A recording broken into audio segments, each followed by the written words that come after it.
ici, on va créer notre premier décor. Et ce décor, on va lui donner une image.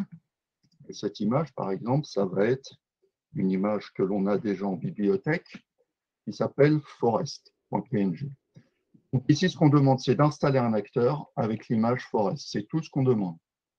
Et ensuite, on peut venir cliquer ici pour exécuter notre programme et voir un petit peu ce qu'il va faire. Alors, on va vous expliquer ce que ça veut dire exécuter notre programme.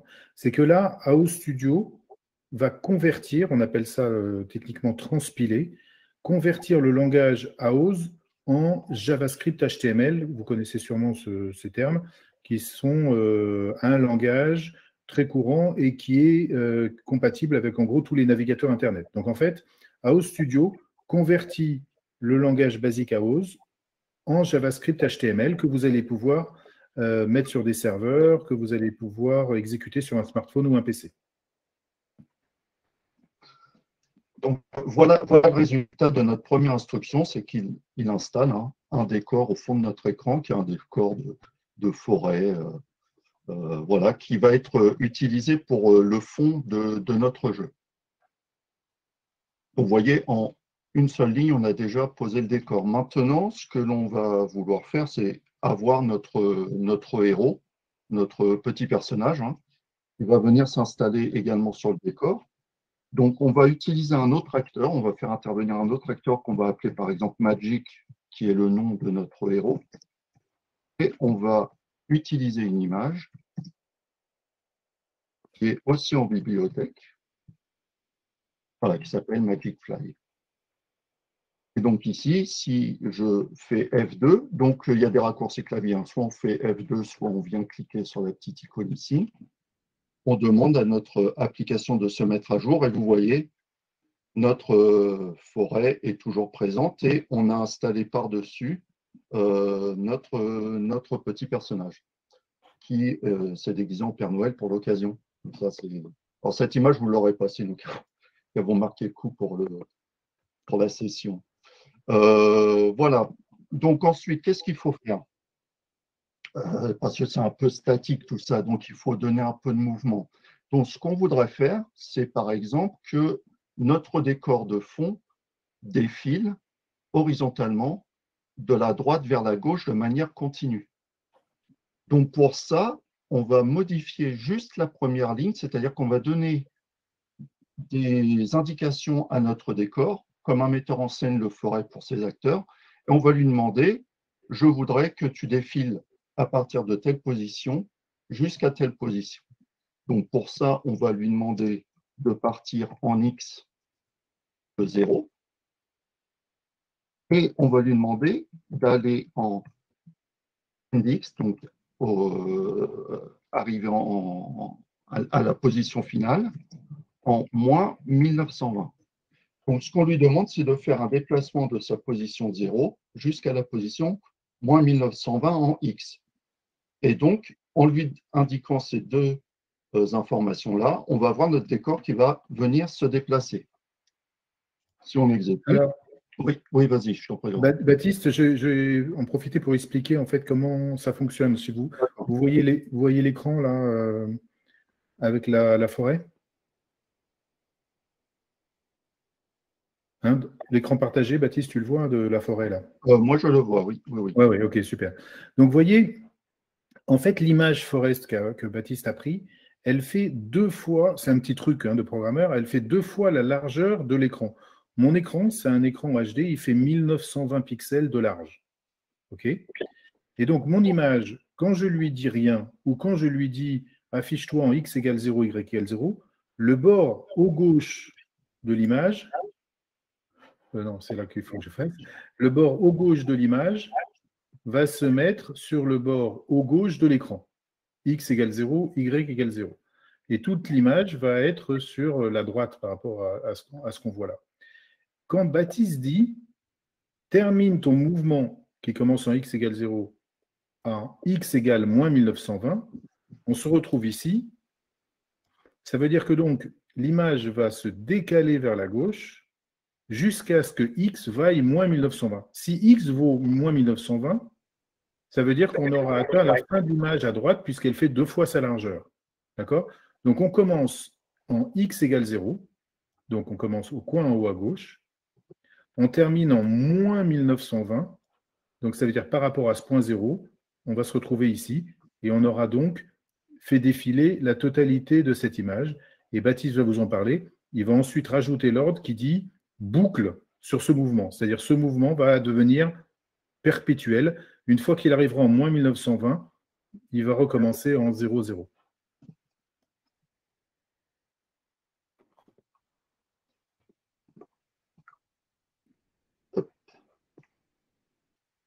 Alors voilà. Donc, ici, pour lui indiquer qu'il faut qu'il boucle, on va faire une autre instruction qui s'appelle loop move, et on va dire que cette loop move, il faut qu'elle soit vraie. Alors, le basique, comme quasiment tous les langages informatiques, c'est beaucoup de termes en anglais. Donc, c'est vrai que pour ceux qui ne sont pas anglophones, ça peut être une barrière, mais souvent les termes sont relativement simples à comprendre et à manipuler. Donc là, si on exécute à nouveau, alors je ne sais pas si on partage l'écran, ça va bien se voir, mais on va voir effectivement que notre écran défile, mais là, du coup, je ne sais pas si vous voyez, mais il défile vraiment très rapidement.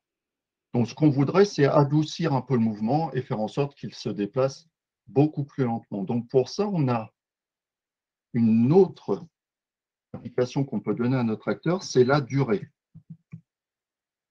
Donc, par exemple, ici, on veut que la durée, millisecondes, voilà, que le mouvement mette 15 secondes avant de se reproduire à nouveau.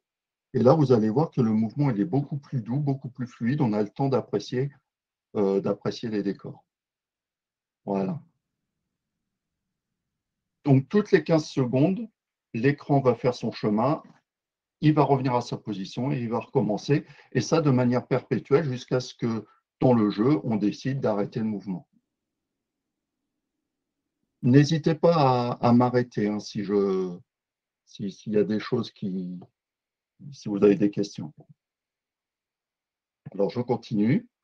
Donc, ensuite, on a bien notre décor qui se déplace, c'est super.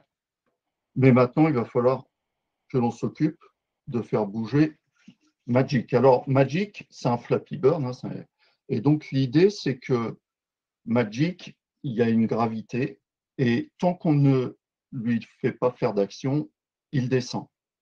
Et ce que l'on va faire, c'est que chaque fois qu'on va appuyer sur la souris, le Magic, il va faire un petit bond voilà, vers le haut de manière à garder une altitude et pas s'écraser au sol. Donc pour ça, on va déjà positionner Magic un petit peu plus bas en Y. Et ce qu'on va faire, c'est qu'on va le positionner au centre de l'écran, à peu près au milieu, ici. Donc pour ça, on a une instruction qui s'appelle Screen Height qui donne la hauteur de notre écran. Et ce qu'on va faire, c'est que comme on le veut au milieu, on va diviser par 2. Comme ça, on a bien notre Magic qui sera au centre de l'écran.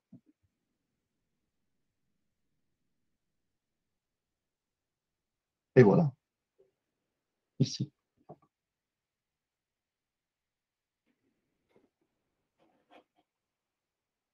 Donc maintenant, qu'est-ce que l'on doit faire? On doit effectivement faire en sorte que lorsque l'on va appuyer sur le bouton de la souris, notre Magic puisse s'envoler. Et si on appuie sur rien, que le Magic, voilà, on le voit descendre. Pour ça, on va utiliser ce qu'on appelle une boucle. Donc, en programmation, une boucle, c'est un bloc de programme, un bloc de code qui se répète continuellement jusqu'à ce qu'une condition particulière soit vraie ou jusqu'à ce que le programme décide d'arrêter la boucle et de sortir de la boucle.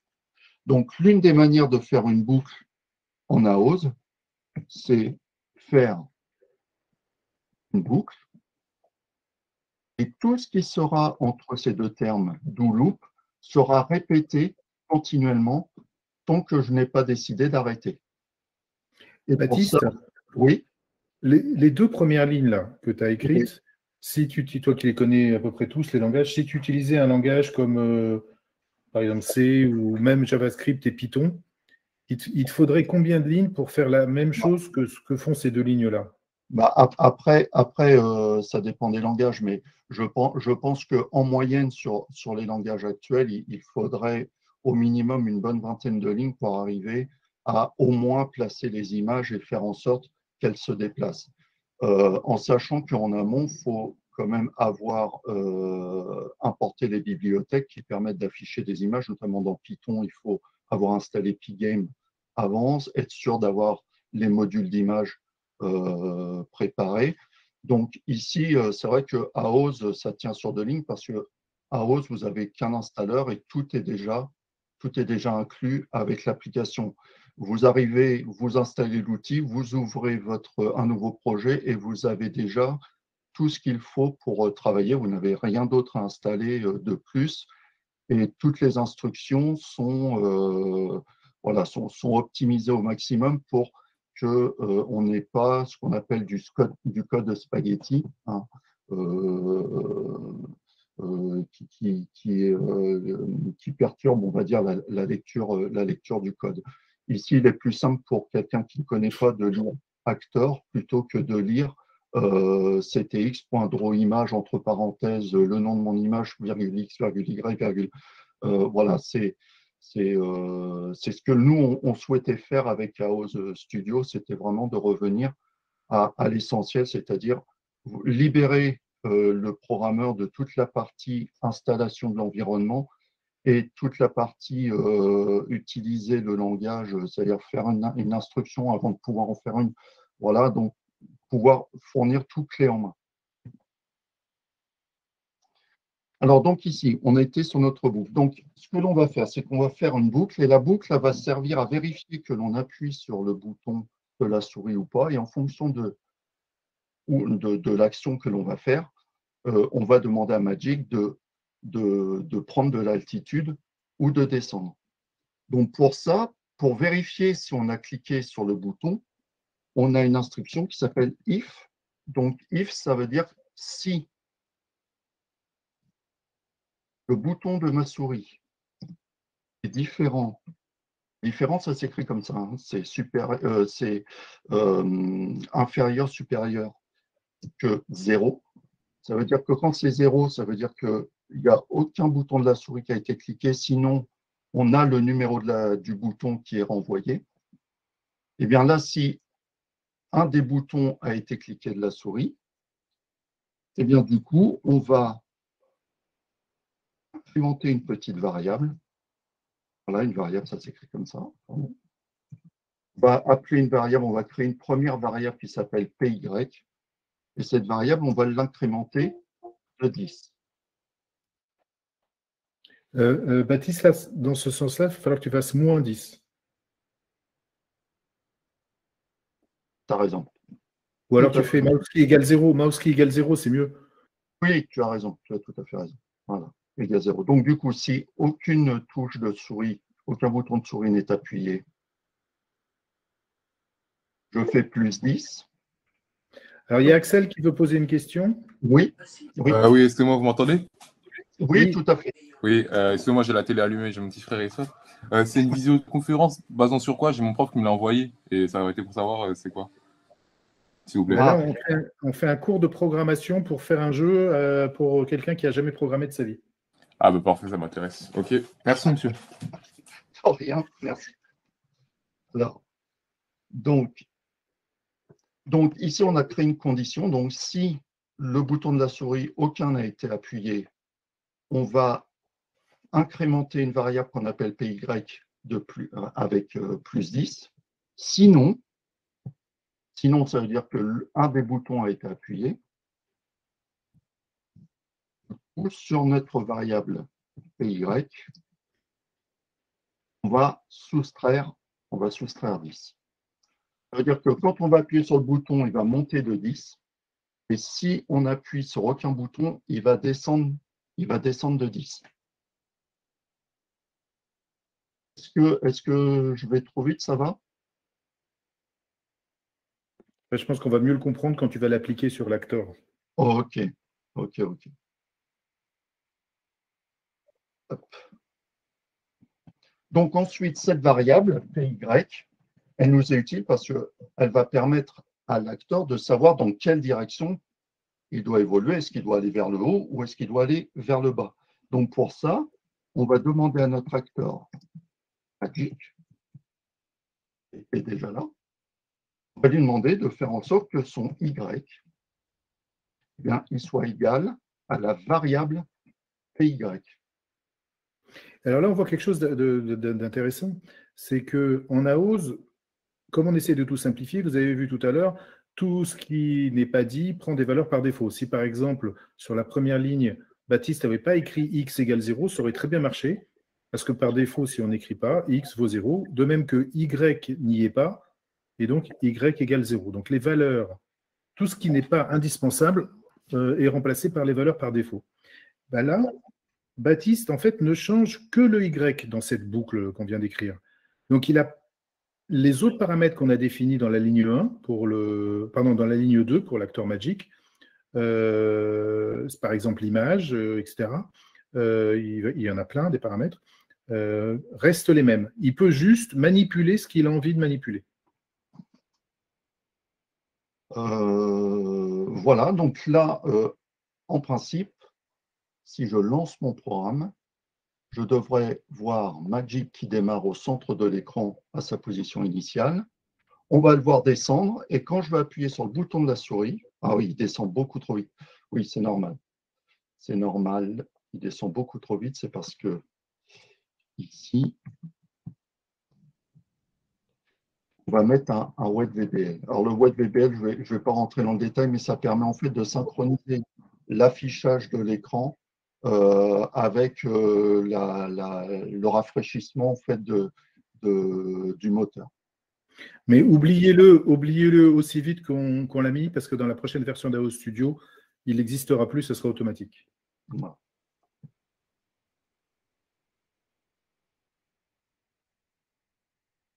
Voilà. Donc, vous voyez, là, j'appuie sur le bouton de la souris, on voit notre Magic. Si j'arrête d'appuyer, il descend. Alors, il y a une chose qu'il faut savoir, c'est que le haut de l'écran, le premier point haut de l'écran, il est positionné à 0. Et plus on va augmenter notre variable ici, plus notre Magic va descendre.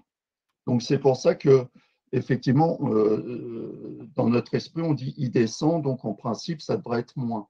Mais sur l'écran, le matériel étant fait comme ça, la valeur la plus haute de l'écran se trouve en bas. Donc, c'est pour ça qu'on incrémente pour qu'il descende et on soustrait pour qu'il monte. Est-ce que ça va? Moi, ça va. Ok, très bien. Super, merci. Alors, on continue. Donc, maintenant, c'est super. Il faudrait peut-être des choses à éviter, là, parce que c'est un peu facile. Oui, parce que là, le jeu, il est un petit peu facile, effectivement. Donc, moi, ce que je vous propose, c'est que comme c'est un Flappy Bird, on va lui mettre des obstacles. C'est-à-dire que le principe du Flappy Bird, pour ceux qui connaissent, ce sera un rappel pour ceux qui ne connaissent pas, c'est vous avez un personnage qui vole et qui doit passer entre des obstacles. Et s'il touche l'obstacle, il a perdu. Et le but, c'est de rester le plus longtemps en vol sans toucher d'obstacle. Donc, ce qu'on va faire, c'est qu'on va installer nos obstacles. Et comme là, on a un décor sympa, ce qu'on va faire, on va installer des stalactites et des stalagmites. Donc, on a une image en bibliothèque pour ça et on ne va pas en installer qu'une, un obstacle, on va en installer plusieurs qui vont arriver au fur et à mesure et plus on va avancer et plus ça va devenir compliqué. Donc, moi, ce que je vous propose, c'est qu'on fasse une autre forme de boucle qu'on appelle for next. Alors, je vais vous expliquer. Hein. Alors, il y a Axel là qui demande, là on fait un jeu en 2D. Oui. Comment ça serait, en gros, si j'ai bien compris la question, si c'était en 3D? Alors, pendant que tu tapes la ligne un peu longue, là, je peux en parler. Oui, là, c'est le cours numéro 1, je pourrais peut-être même l'appeler le cours numéro 0, pour prendre quelqu'un qui n'a jamais fait d'informatique et lui apprendre à utiliser l'outil et à programmer un jeu. Donc, on ne part pas sur la 3D, mais on travaille à l'intégration de la 3D. Et donc, dans la fin du premier trimestre de l'année prochaine, vous pourrez manipuler avec l'instruction acteur des objets en 3D sur des scènes en 3D, gérer les collisions, etc. C'est assez incroyable. Ça sera la 3D plus facile qu'avec, je crois, n'importe quel autre outil. Donc, la réponse courte à la question, c'est on pourra faire de la 3D. En fait, ça marche déjà, mais ce n'est pas déployé.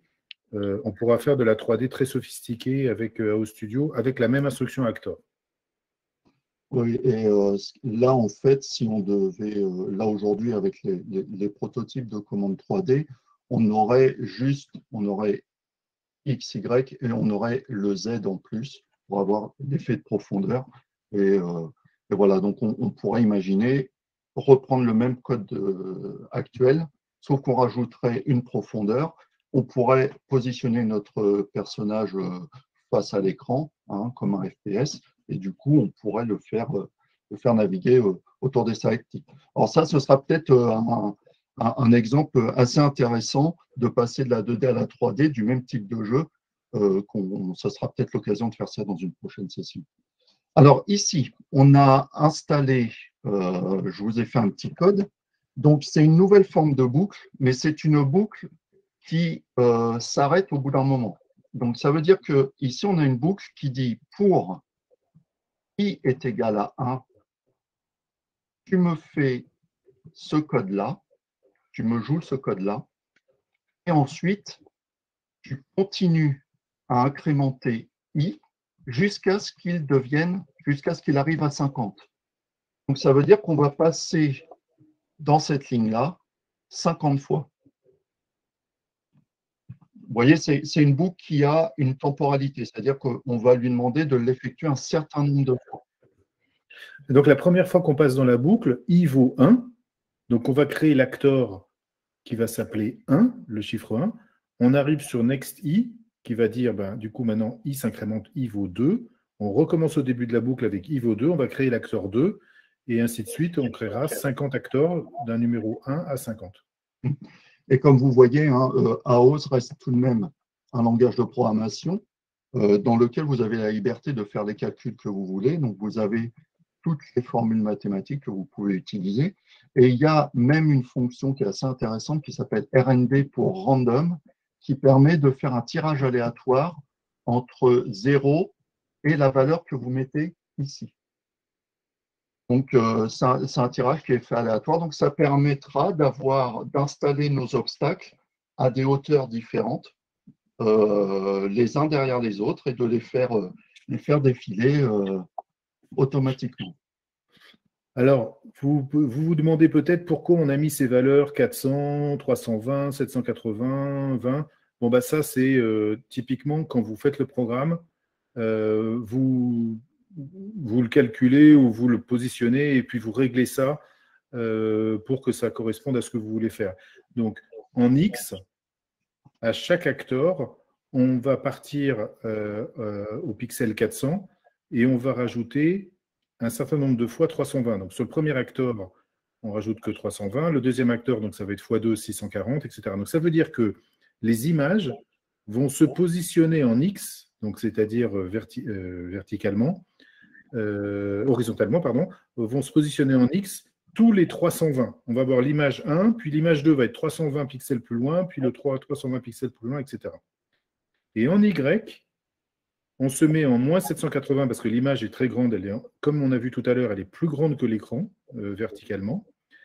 Et on commence donc en moins 780, mais on rajoute i fois 20. Donc ça veut dire le premier ne va être que moins 780 plus ou moins 20.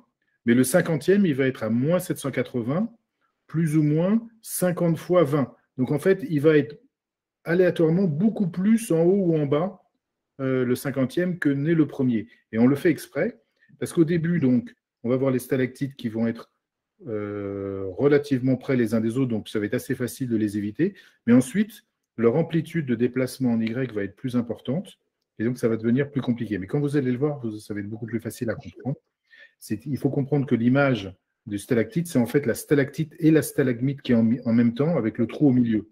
Ouais, c'est deux images inversées, l'une en haut et l'une en bas, avec le trou au milieu.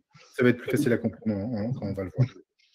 Et donc là, on a une image qu'on utilise, hein, qui est ice.png, qui est l'image de notre obstacle. Et là, on a une autre forme d'animation, c'est de déplacement automatique. Donc, on a une instruction qui s'appelle auto.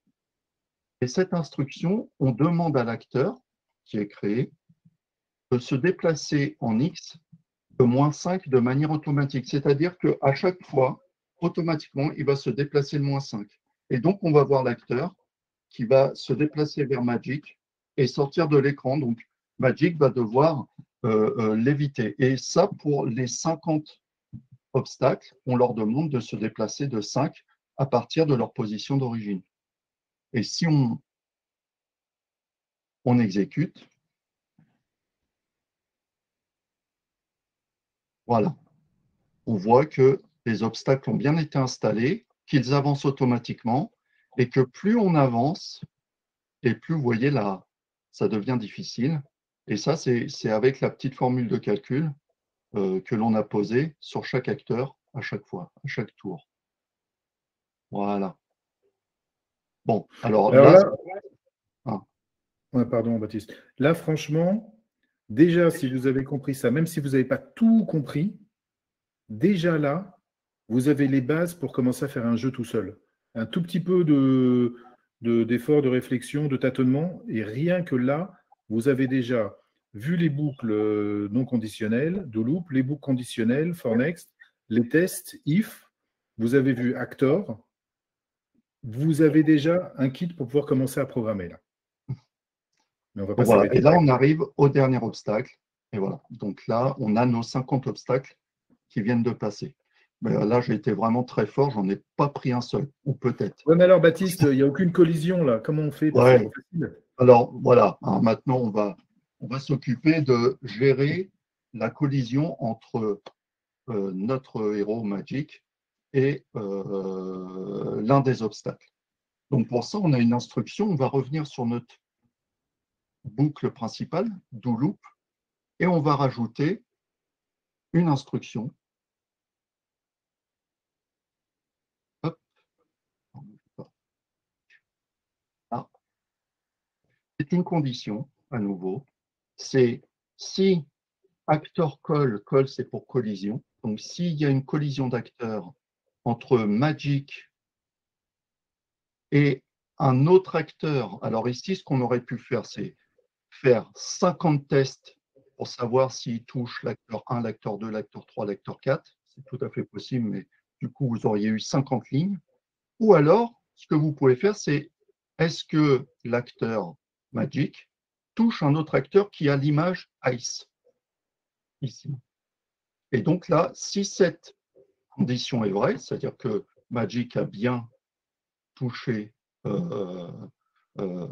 un des acteurs Ice, donc un obstacle, alors, ici, on a une instruction qui s'appelle goTo qui fait en fait un saut de notre code vers une partie de notre programme qu'on n'a pas encore fait et qu'on va faire tout de suite qui s'appelle dead. C'est-à-dire que là, on demande à ce qu'on sorte de la boucle qui est do loop et qu'on aille se brancher à un autre endroit de notre programme qui s'appelle dead. Et dead, donc on va poser tout de suite. Tac. Donc, dead ici, c'est ce qu'on appelle une étiquette, un label. C'est-à-dire que c'est un endroit que l'on marque dans notre code. C'est un marqueur qui permet de faire des sauts d'un endroit de notre programme à un autre endroit. Et ici, dead, on va lui demander de jouer le code qui suit, c'est-à-dire mon acteur, maintenant, je vais lui donner une image de Magic Dead. Donc, on a une image en bibliothèque où on voit Magic voilà, qui a heurté l'obstacle. Et on demande à notre acteur automatiquement de s'élever vers le haut. On joue un petit son qui s'appelle Def. Voilà, et ensuite, on va demander à un autre acteur, on va créer un autre acteur qui s'appelle Game Over, on va le faire intervenir, qui va s'afficher en X et Y à ses coordonnées, et qui va afficher une image qui s'appelle Game Over. Et ensuite, on va attendre un clic de la souris pour pouvoir sortir du programme. Donc, on va regarder tout de suite ce que ça donne. Et est-ce que ça va? Alors, on y va. Tac. Oui, on va faire le score, Bernard. Donc là, on a notre Magic chouette. Et voilà. Ah, il y a le son qui n'est pas... Bon. J'ai oublié de mettre le son dans la bibliothèque. J'ai été trop vite. Donc là, voilà. Hop. Tac. Donc là, ça va un peu vite, mais qu'est-ce qui se passe? Dans la boucle principale, l'acteur call donne l'information qu'il y a eu une collision entre Magic et une des images de un de ces 50 acteurs. Et comme c'est arrivé, comme c'est true, if actor égale true, ça veut dire cette condition s'est réalisée, alors il va à l'étiquette dead. Vous remarquerez que l'endroit dead, à ligne 15, il y a un 2 points. C'est ça qui dit que c'est une étiquette plutôt qu'une variable. Vous mettez un nom que vous choisissez, vous le faites suivre de 2 points, ça dit que c'est une étiquette. Et donc, dans cette partie, comme l'a dit Baptiste, on affiche, on change l'image de l'acteur Magic par ce petit fantôme. On le fait monter automatiquement de 15 pixels vers le haut. On affiche une image Game Over que vous avez peut-être vue à peu près au milieu de l'écran. Et on attend le clic de la souris.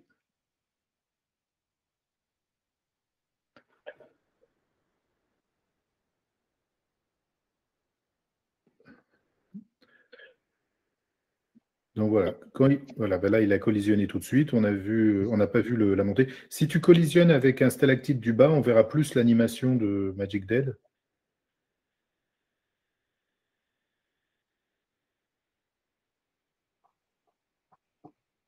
Boum. Donc voilà, on a vu, je ne sais pas ce que vous avez pu voir avec la vidéo, le petit fantôme qui monte, le game over, et là on attend l'appui sur la souris. Tac, je le ralentis un petit peu comme ça, on le verra bien. Tac. Voilà. Donc là, notre acteur, on lui a donné une nouvelle image et on lui demande automatiquement voilà, de monter vers le haut de l'écran, voilà, comme s'il allait au paradis. Voilà. Et là, on est en game over, et si on clique, on sort du programme, puisque à la suite, on ne lui demande plus rien au programme. Mais alors, Baptiste, on pourrait, à la fin, quand on a cliqué, on pourrait mettre une nouvelle étiquette pour revenir au début du jeu. Là, on pourrait faire un go to start, par exemple. Tout à fait, tout à fait. Bah, à ce moment-là, ce qu'on va faire, c'est qu'on va mettre une nouvelle étiquette qui s'appelle start ici, par exemple. Voilà. Et quand je vais cliquer, juste derrière, je vais faire un go to start. Ça veut dire que mon programme, il va partir de là, je fais go to start, il va revenir là et il va rejouer.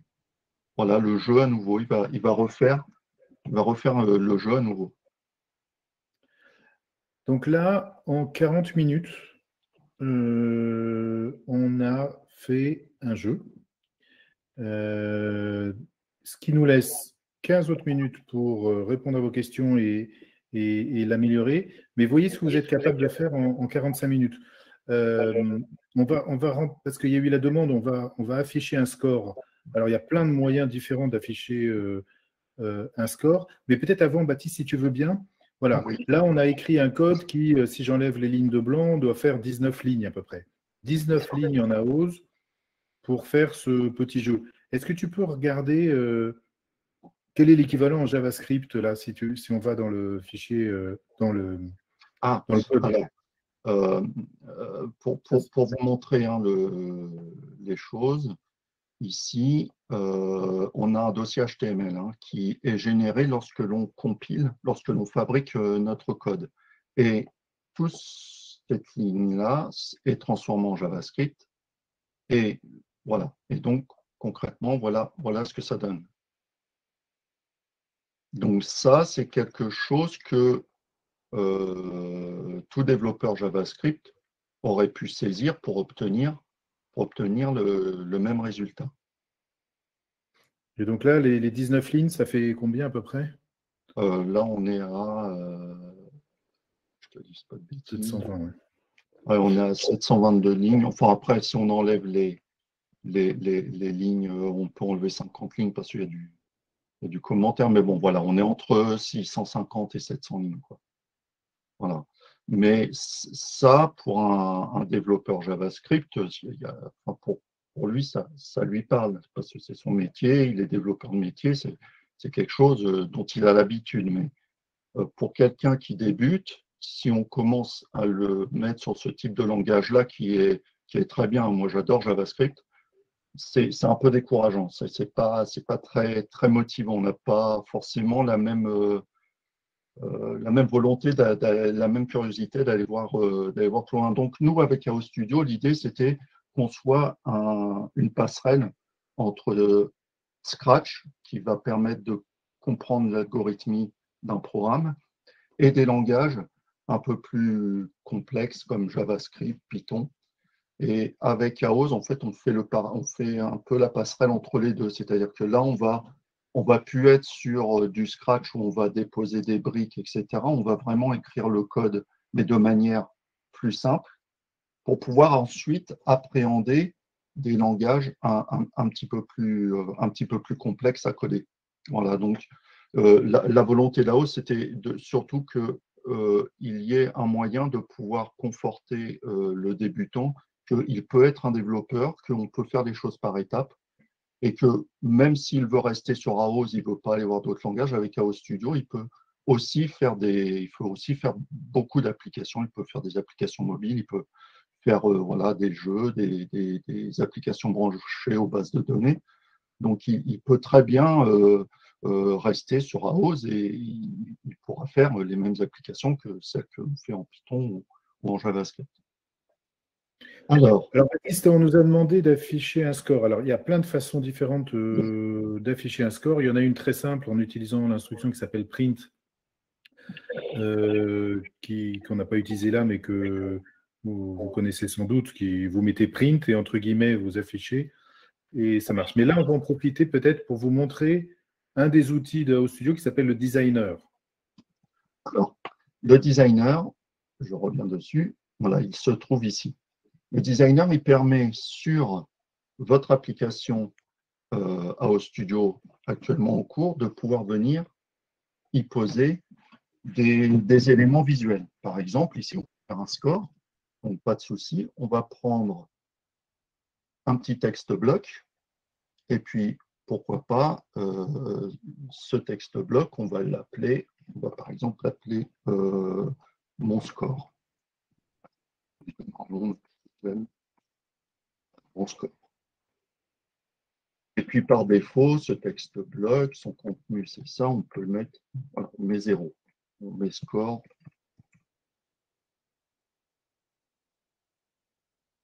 Score égale 0.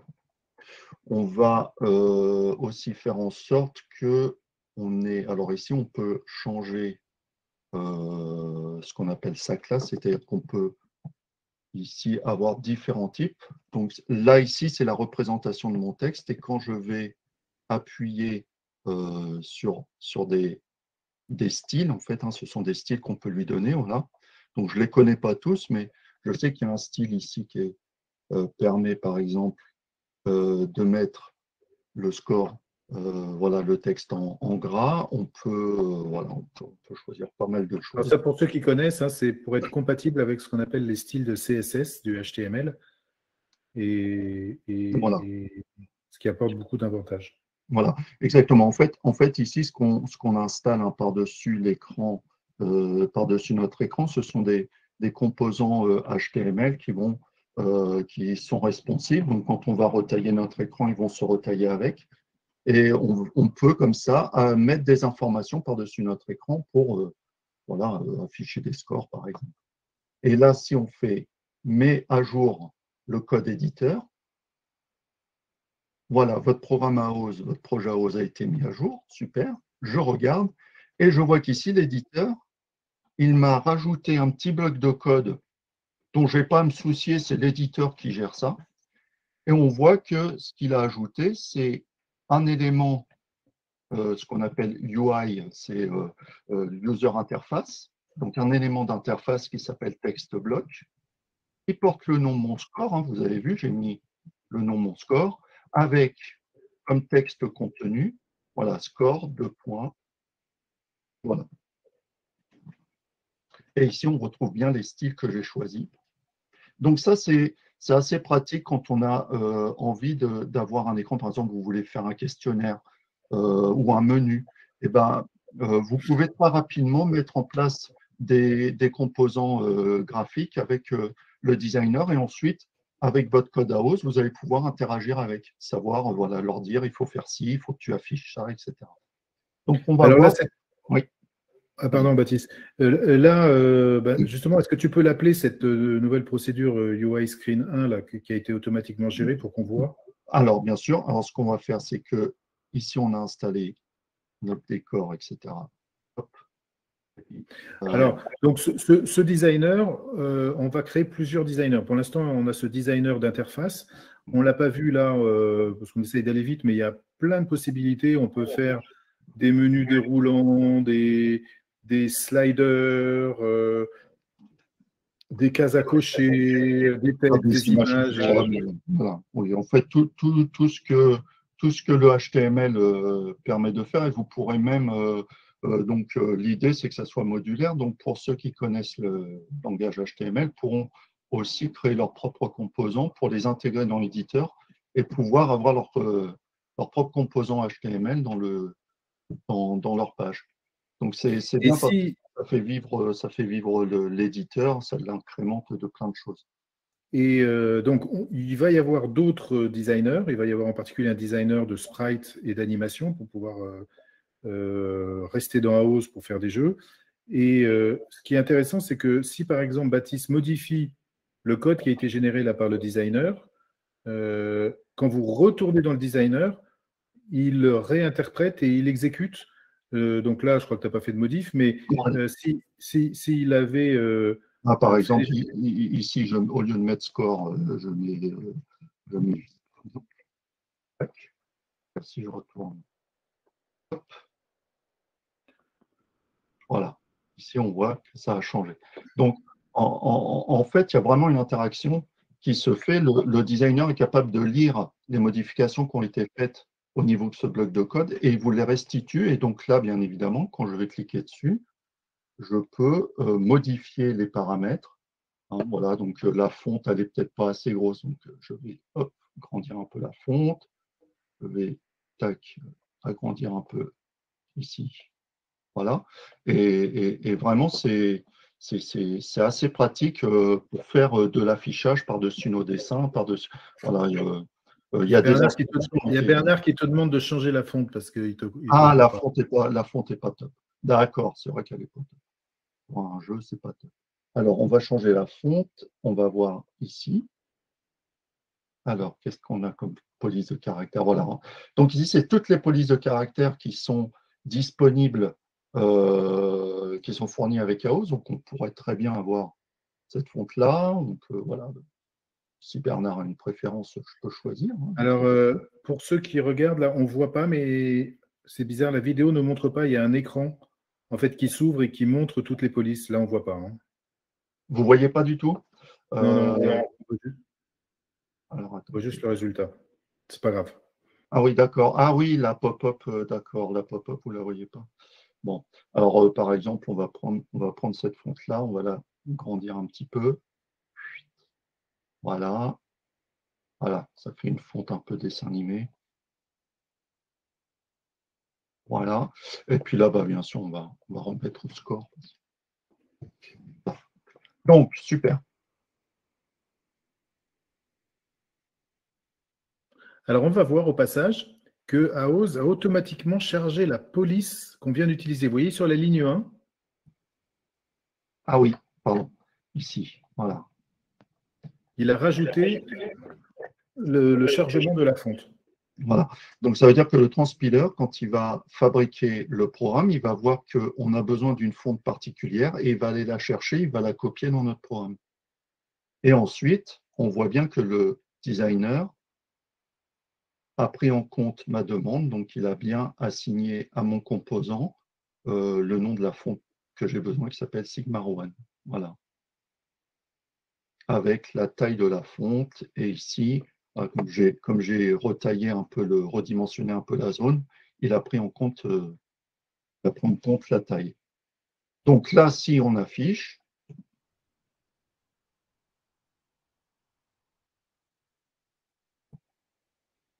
voilà, on a notre score qui est là, mais vous voyez, il est blanc. Ah oui, mais il était en blanc là.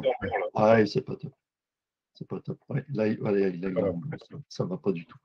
Mais alors. Il nous reste 5 minutes. Est-ce que vous avez des questions?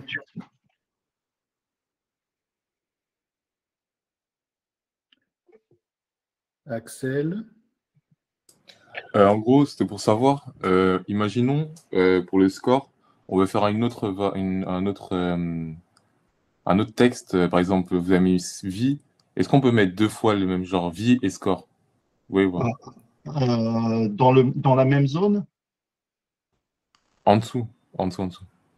Alors, Genre, vous créez une autre variable, mais à la place de mettre score, vous mettez vie. Et genre, comme ça, il y en a 2. ah Et oui, Baptiste, on nous a demandé aussi d'incrémenter le score. Donc, peut-être si tu peux faire un… alors, je vais faire ça. Alors, on va faire, on va faire dans l'ordre. On va commencer par incrémenter le score. Donc, ça veut dire qu'on va créer une petite variable qui s'appelle score et qui est à 0 au départ.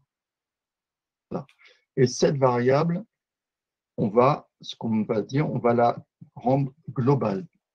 Alors, qu'est-ce que c'est une variable globale? C'est une variable qui est accessible de n'importe où dans le code, et notamment par les procédures. Alors, les procédures, ce sont des bouts de code bien particuliers qui peuvent être joués par n'importe quoi. Et ils ont un peu leur vie propre, leur contexte propre. C'est un peu comme les fonctions en JavaScript. Et donc, du coup, pour que une procédure puisse lire une variable extérieure, vous voyez que la variable score est à l'extérieur de la procédure, il faut la globaliser de manière à ce que la procédure puisse la lire. C'est voilà, c'est une manière de aussi gagner de la mémoire, c'est-à-dire que si on avait mis toutes les variables globales au départ, elles auraient été dans une pile mémoire supplémentaire pour qu'elles puissent être accessibles dans la procédure. Là, on ne le fait pas systématiquement, on le fait qu'à la demande, donc c'est-à-dire que la personne, le développeur, décide quelles sont les variables qui peuvent être accessibles par des procédures. Et donc ici, ce qu'on va faire, c'est qu'on va faire une petite procédure qu'on va appeler Baptiste, si je peux me permettre, tu peux le mettre directement dans la procédure de UI Screen. Hein. Oui, je vais faire ça. Tac, donc ici, on va enlever ça, le 0, et puis on va plutôt mettre et mon score. Alors, le str$ qu'on a ici, c'est parce que score est un entier. Et pour qu'il puisse être affiché comme texte, il faut le transformer en texte. Et donc, cette fonction transforme un entier en texte. C'est-à-dire qu'au lieu d'avoir 1, on aura un texte 1. Voilà. Dans AOS, il y a très peu de typage de variables, mais ce qu'il n'aime pas, c'est qu'on mélange, on additionne les pommes et les bananes. Donc, comme content $, c'est du texte, il faut forcément lui donner du texte. Donc là, on ajoute notre score à notre texte, score de Alors, c'est pas tout à fait ça, Axel. C'est pas un en chiffre et un UN. C'est que en fait, par défaut, dans une variable, on met des valeurs entières. Le chiffre 1, 2, 3, 10, 12, etc. Mais si on en a besoin en tant que texte, il le considère de façon différente. C'est-à-dire qu'en fait, le chiffre 10, par exemple, je peux faire 10 plus une autre valeur, il va le comprendre. Mais si je le convertis en texte, je ne peux plus faire d'addition, par exemple, avec. C'est considéré comme du texte. Je ne sais pas si je suis très très clair. En faisant ça, comme le dit Baptiste, on ne peut pas mélanger des pommes et des bananes. C'est-à-dire qu'il ne peut pas afficher score qui est du texte plus quelque chose qui serait un chiffre, manipulable comme un chiffre. Il faut que d'abord il le transforme en chaîne de caractères. Je sais que ce n'est pas évident, mais voilà l'explication. Donc, grosso modo, voilà, c'est l'exemple que je vous ai mis ici. C'est-à-dire que si on faisait str$10, en fait, en réalité, il s'afficherait comme ça. Au lieu de s'afficher 10 en nombre, il s'afficherait 10 en texte. Voilà. Et donc, du coup, pour incrémenter notre score, eh bien ici, dans notre boucle, on va faire score égale score plus 1. Et puis, on va demander à rafraîchir. Là, tu es dans Dead. Hein, Baptiste, c'est Oui, pardon. dans UI Screen qu'il faut le mettre, le score. Oui, pardon. Autant pour moi dans la boucle ici. Voilà, ici. Fin de journée. Voilà. Tac. Donc là,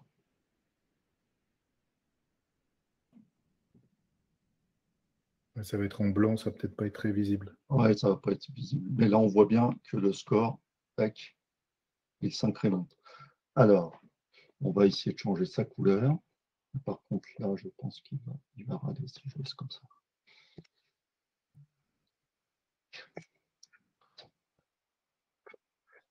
Et sa couleur.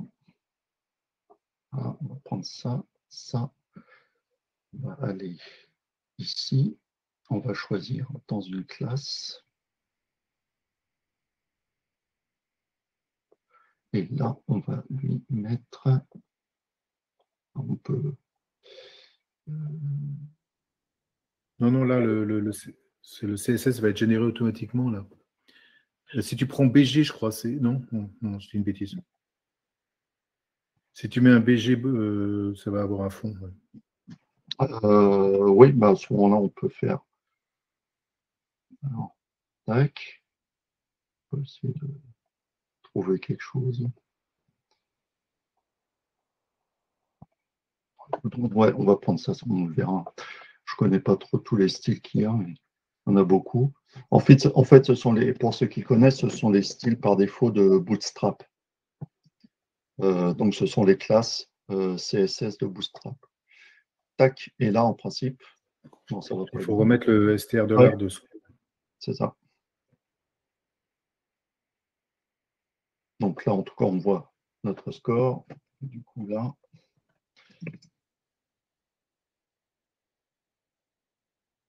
Et voilà.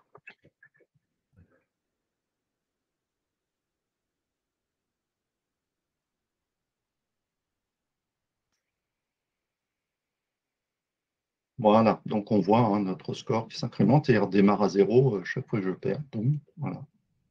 Hop. Et puisqu'on a posé la question, si on voulait gérer les vies, on pourrait, là on ne va pas faire par le designer, on peut le faire à la main. Baptiste peut copier la ligne du score dessous, juste changer le Y pour que ça s'affiche plus bas. Voilà, on va faire ça. On va l'appeler ma vie. Ah, le Y, on va le mettre à 70 par exemple. On va même un peu plus, on va le mettre à 100. On va garder ça, on va mettre le nombre de vies. Donc là, on imagine qu'on aurait une variable vie, par exemple. Là, on garde toujours la même police. Et puis là, éventuellement, au lieu de success, on va mettre, je crois que ça s'appelait Edge. Et donc là, si je fais ça,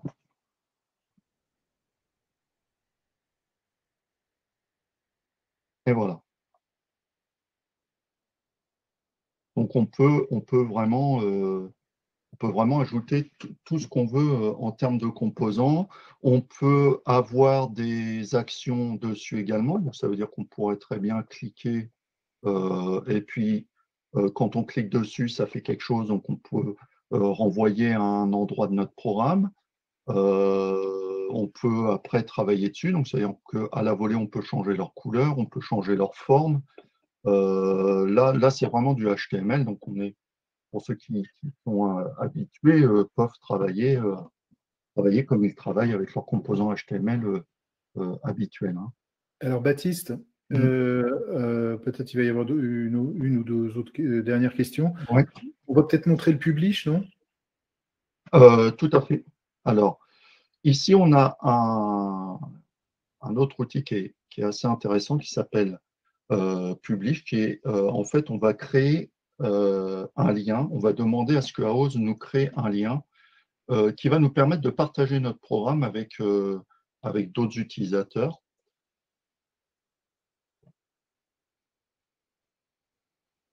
Et donc, ce qui est fait là actuellement, c'est que Aose est en train de fabriquer le programme, de l'empacter, de l'envoyer sur le serveur de Aose, et le serveur de Aose va vous ramener une adresse Internet qui est spécifique à votre application, et ainsi vous pourrez la partager avec d'autres personnes, même ceux qui n'ont pas Aose, pour pouvoir regarder votre programme sur n'importe quel navigateur Internet, même sur le téléphone. Voilà, donc c'est la possibilité aussi de pouvoir tester votre programme en cours de route sur d'autres appareils. Alors là, si vous avez votre smartphone sous la main, vous allez pouvoir jouer au jeu qu'on a fait ensemble dans quelques secondes. Voilà. Si vous voulez flasher ce code, vous mettez votre téléphone en position paysage et vous allez jouer au jeu qu'on a fait ensemble.